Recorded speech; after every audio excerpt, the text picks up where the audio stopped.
So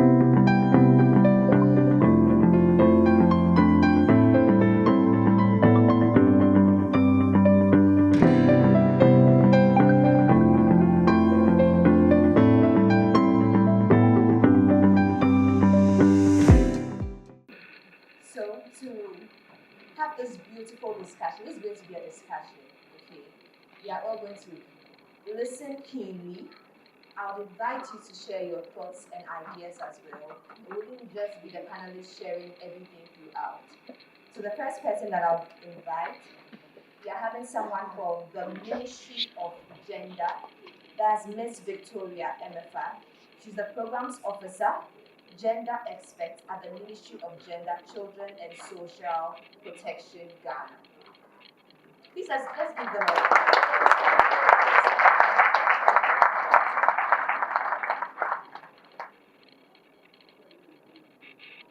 Now, another amazing person that we have here, someone from NYA, that's the National Youth Authority, Mrs. Naomi Bravo Poku Ajuman. She's a social worker who has a bachelor's degree in social work from GYWC, and she also works with the National Youth Authority, as I mentioned. Miss Naomi, also take the stage.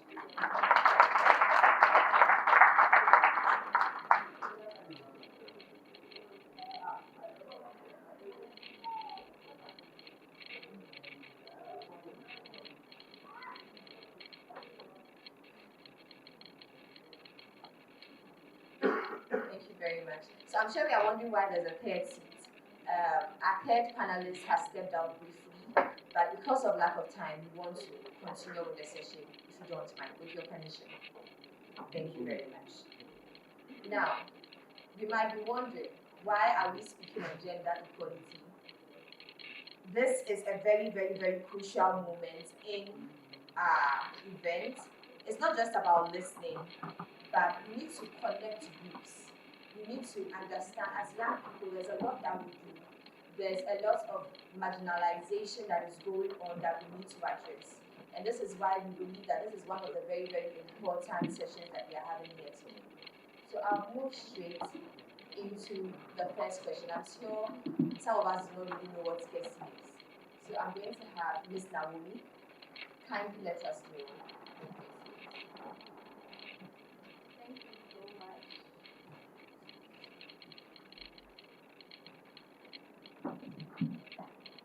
Thank you so much. So when we say GESI, GESI is simply gender equality and social inclusion. That is it. So wherever you see that, you get to know that we are talking of gender, we are talking of what? Equality, we are talking of social inclusion. Thank you. I'd like to know, Ms. Emefa, do you have anything to add to that? I know it's a very simple abbreviation, but I feel that there is more to it. Tell us, what do you think that it means to us as young people? Why should we discuss something on gender equality and social inclusion as young people? What's the need to have this discussion? How does it matter to us as young people? Right, thank you very much. Just as my colleague said, she explained gender equality and social inclusion. As young people, why are we so much interested in this? When we say gender equality, we all know we are looking at the opportunities, equal opportunities for everybody, being it at the decision-making level, being it education, being it economic participation. So as young people growing up, you get to a particular stage, you want to be part of a bigger table, and here they tell you, no, you are a youth, you can't join. So we are looking at the equal opportunities given to everybody, regardless of the sex, race, age, and any other thing that is involved. Thank you. Since you're having the microphone, I'd like to go back to tell me a little bit about the FPIC. Right. So with FPIC, we are looking at the free, prior, instant consent. As youth as we are, we need to have consent on decisions or actions being taken. Probably you can't just come to my office, want to do something without my consent, or you can't move to a community where you are going to have a project without the consent of the community members.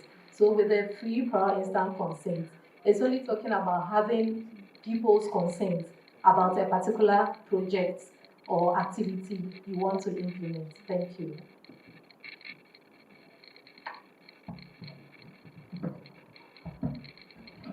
Thank you very much.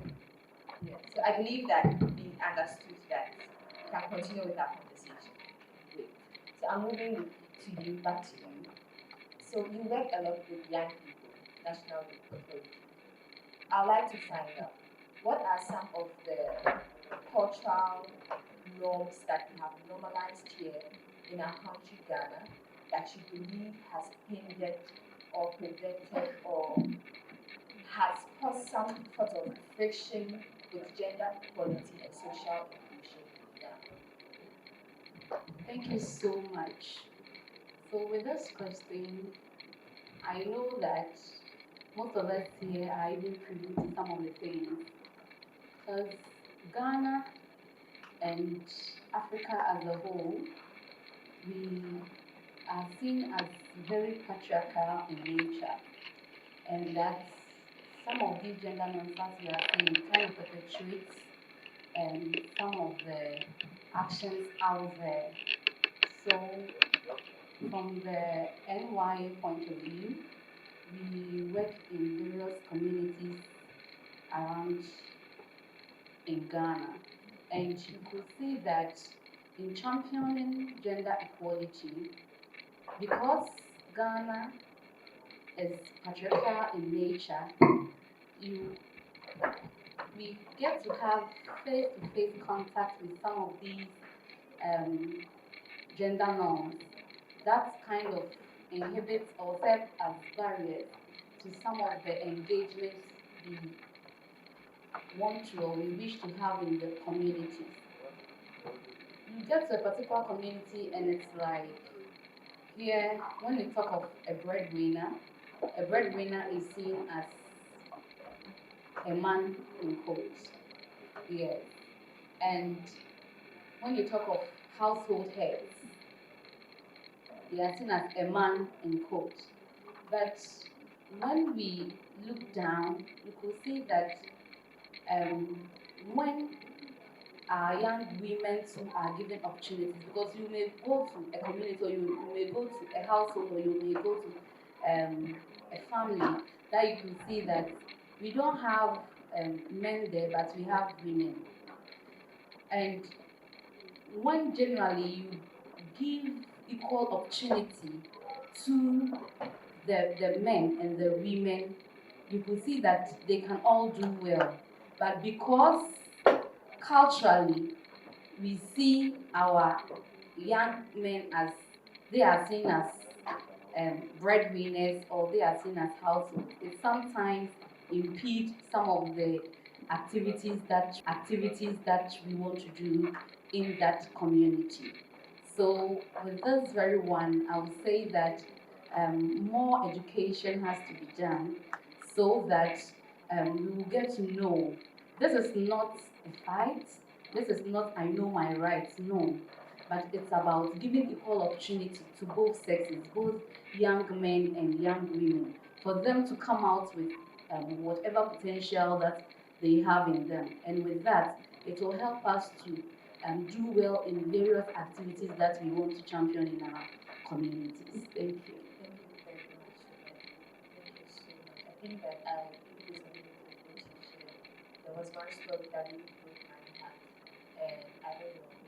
There is a lot that needs to be done. That leads me to my next question to you.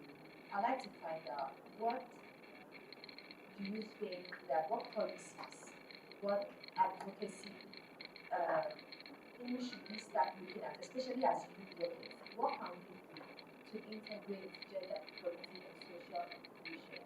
Not just with females, but females, people living with disabilities, all these other people. What can we do as young people and as youth workers especially? I want us to share something that will even guide the breakout group discussions that we are going to have.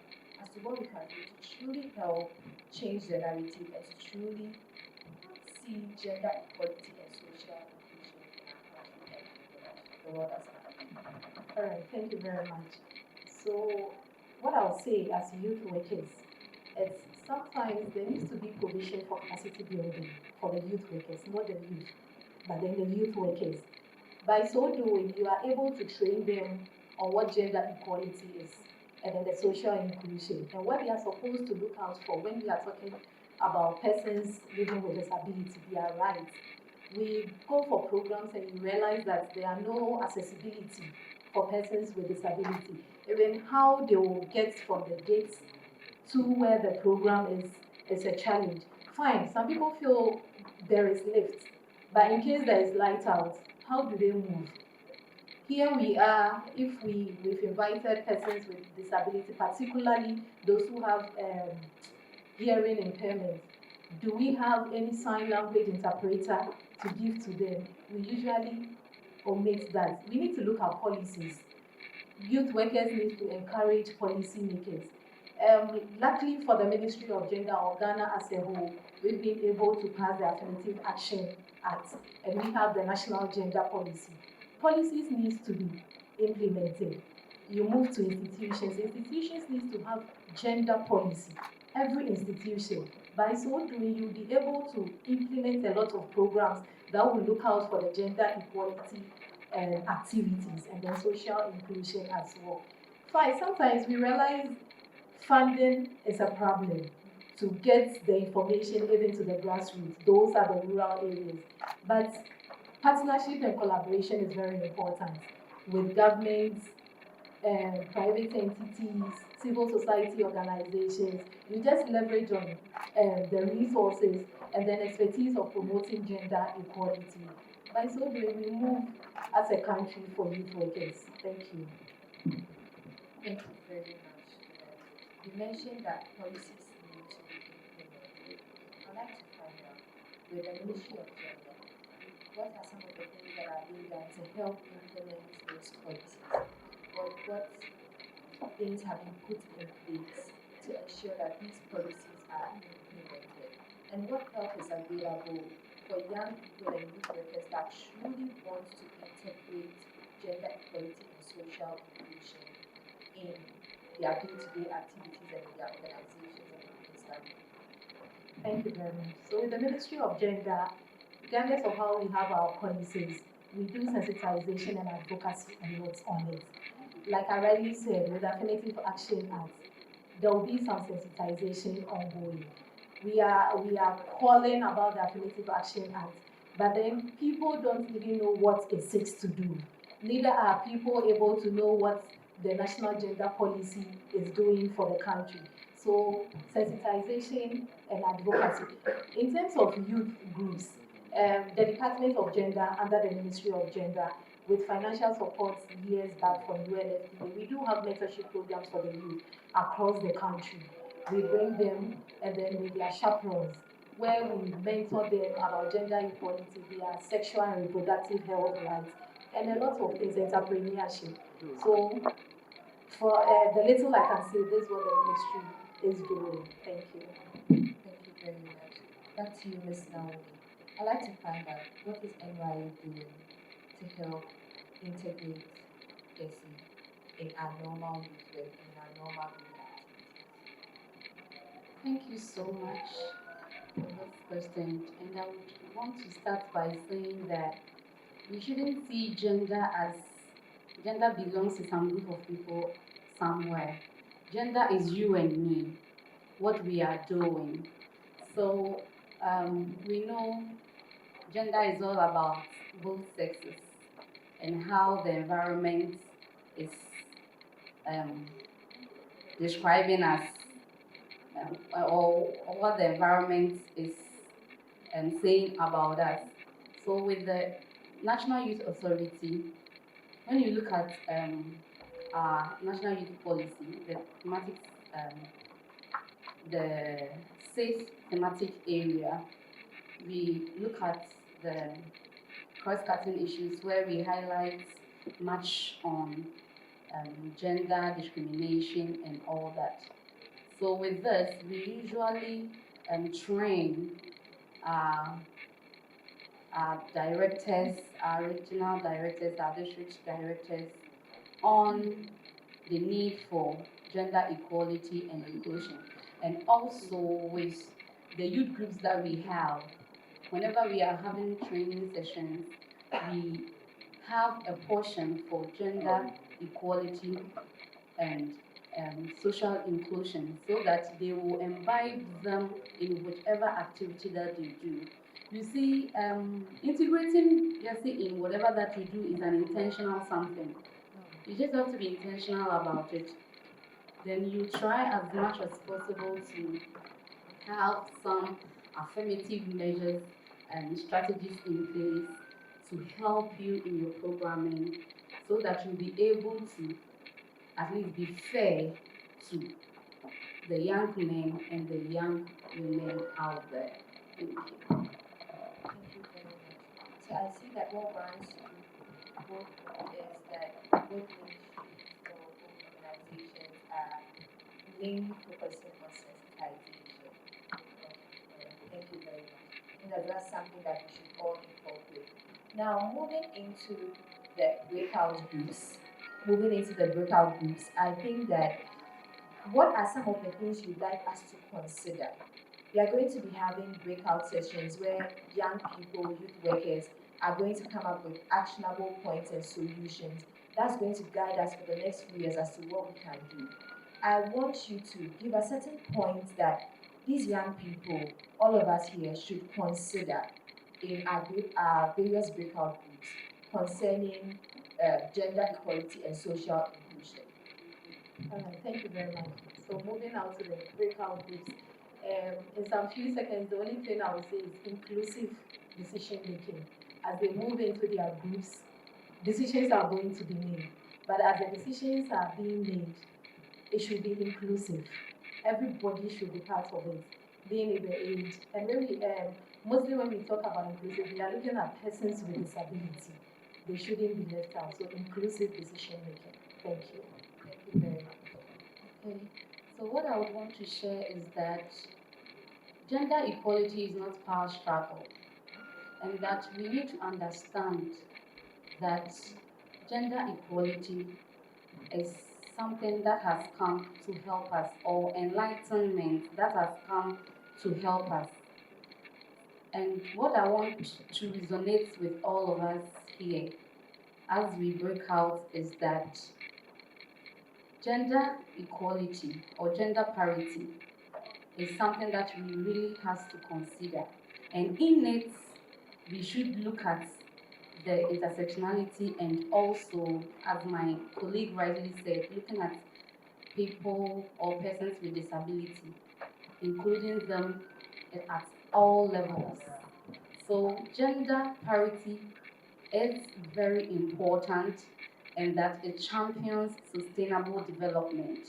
So as we move into our various groups, let's look at the measures, the strategies of which we can make gender parity a reality. Thank you. Thank you very much, Ms. Romney. Now, we've heard from our panelists. Thank you very much. We'd like to hear from you as well. Thank you.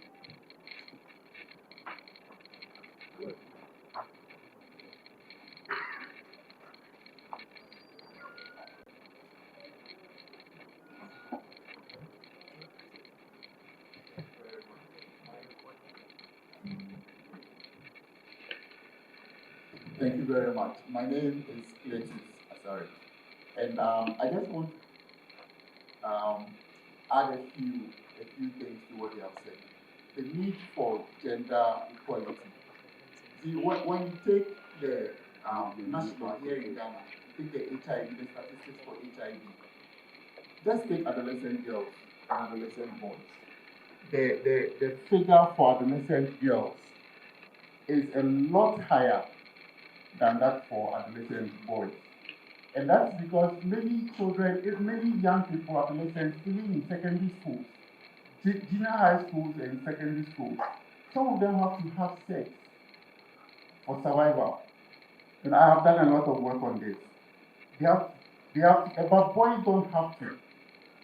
see. So here, there's a need to take steps to make sure that the opportunities that are available to boys are also available to girls, so that they don't fall in that, so that they are not the natural disadvantage that they have, which predisposes them to the acquisition of diseases like that is reduced. Okay, that's the need for. That's why we have that. That's why we have. There's a need for gender equality. That is for in terms of health. Now, in terms of even participation in national development, the percentage of women in among the district health DCEs, right? The district level elections they held, there are less than 15%. Less than 15% of the district level leadership is women. So that's almost all men. So whatever decision is taken at the national level will be more biased towards men, because it is men taking the decision. Let's just come to the affirmative action bill that we've been able to get passed recently. I mean, why did it take so long? It's because most of the people who will take the decision to pass the bill are men. And so, I mean, women want to take our place. Why should we approve it for it to be, for them to have power to take our place? But if we have more women on the on the panel or in parliament or on the decision-making table, they'll be able to also add their voice, and then the decisions that will be taken will have equal representation. So these are some of the reasons why there's a need for gender equality. I don't want to take too much, but I hope this helps. Thank you. Thank you very much. I think that I'll take just about 3 more, and then we'll end this. Thank you very much. I think that in the spirit of fairness, the panel should have been more balanced than we see now. Because I expected that. we can't have a section that deals with gender, then we have a section dominating the entire process. I think it's not fair. We need to rethink and take a look at that. But far from that, I have some concerns. You see, when we talk about gender equality, always the actionable steps has been skewed towards women. I always have a problem. Even during my first degree, during times when we had lectures, I had back-to-back encounters with lecturers. Why? Because everything that they seem to talk about is that long ago, men have dominated the setup and the system and the various decision-making processes. So they are now seeing ways they can bring women up to speed with their counterparts. But I think that in the effort of doing that today, we are allowing the women fold to overpower and overtake the men. Why am I saying so? As it stands now, I'm happy one of your panelists is associated with GYWC. Let them conduct a poster, and you will come to realize that today, women, in terms of almost all courses, are taking the front line. Why? The men on campuses are now engaged in betting and other bad acts that nobody seems to talk about. But don't forget that if you train the women to come up as the finest, they will come up and meet us, to marry us. And that is where the trouble begins. Because you are training the other divide, leaving the other side. So when they come home, they will come and meet these people who will break their hearts and put them into a lot of troubles. So I think you should balance up the equation rather than considering the female counterpart to the neglect of the males. Why am I saying that?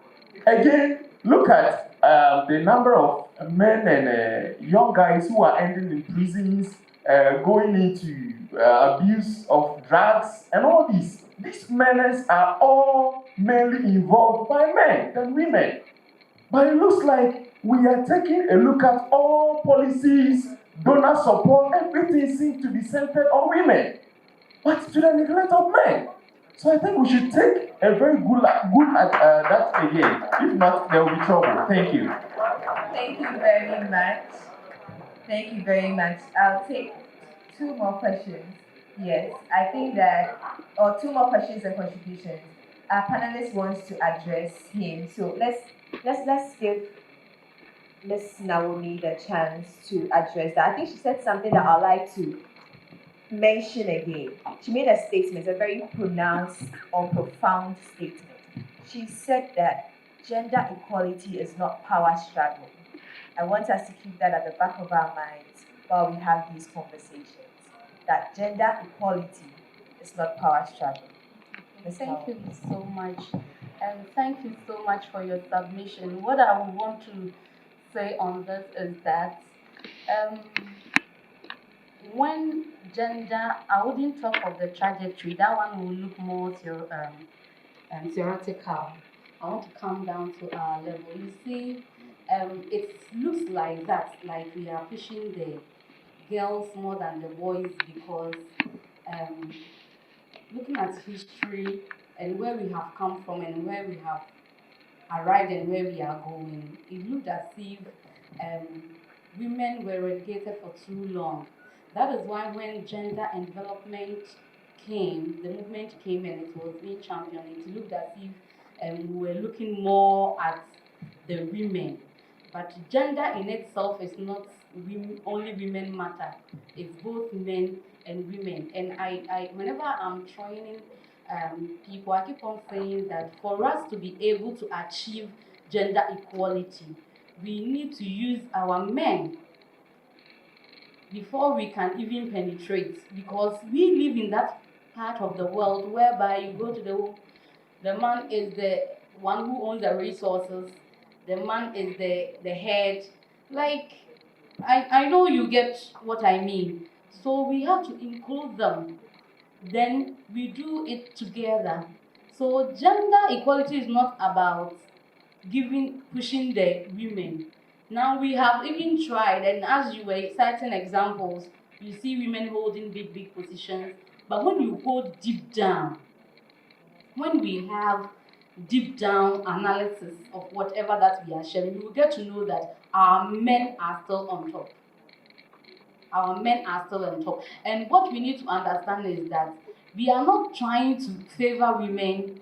We are not trying to make them, it looks like, no. It's about giving the existing opportunities, making them equal to both of them so that they can all come up with whatever that is within them. You can attest to the fact that in our homes or previously, when it comes to whom should we push, let's say we have some little resources in the house, whom should we give that resources to push and go elsewhere? We will say, oh, let's give it to our brother because he is the, oh, I'm lying. If I'm lying, tell me.